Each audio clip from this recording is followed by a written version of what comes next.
Կարծում եմ, որ մենք պետք է կարողանանք պաշտպանել այսօրվա Հայաստանը։ Որտեղ այսօրվա Հայաստանը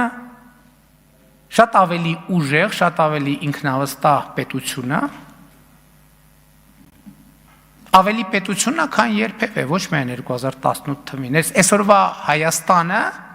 մի պետություն է, որի ճակատագրի ղեկը գտնվում է հենց իր եւ իր ժողովրդի ձեռքին։ Եվ ես համոզված եմ, որ այս իրադրությունը ոչ թե պահպանվելու, այլ զարգանալու է, որովհետև դա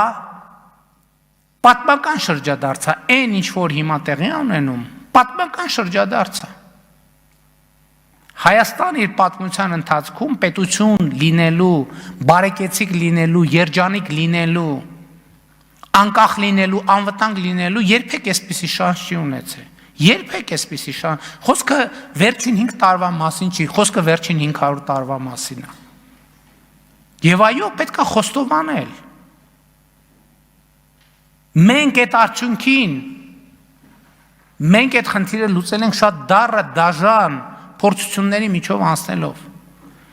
Մենք այս անկախությունը ձեռք ենք բերել մեր նահատակների կյանքի գնով։ Եվ այսօրվա Հայաստանը, որը ապրում է, Հայաստանը ապրում է իր վերջին 500 տարվա պատմության լավագույն շրջանը։ Եվ շատ կարևոր է սա տեսնել, ինչու է կարևոր տեսնել, որովհետև այո, պետքա տեսնել, էլի չեմ հոգնի մեջ բերել նոր կտակարանի այդ խոսքը, որը ասում է պիտի նայես եւ պիտի չտեսնես, պիտի լսես եւ պիտի չիմանաս։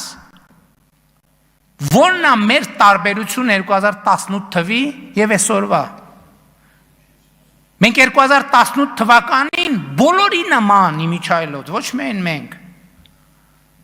բոլորի նման նայում ենք եւ չէինք տեսնում, լսում ենք եւ չէինք իմանում, հիմա Հայաստանում հայտնվել է կառավարություն եւ կառավարող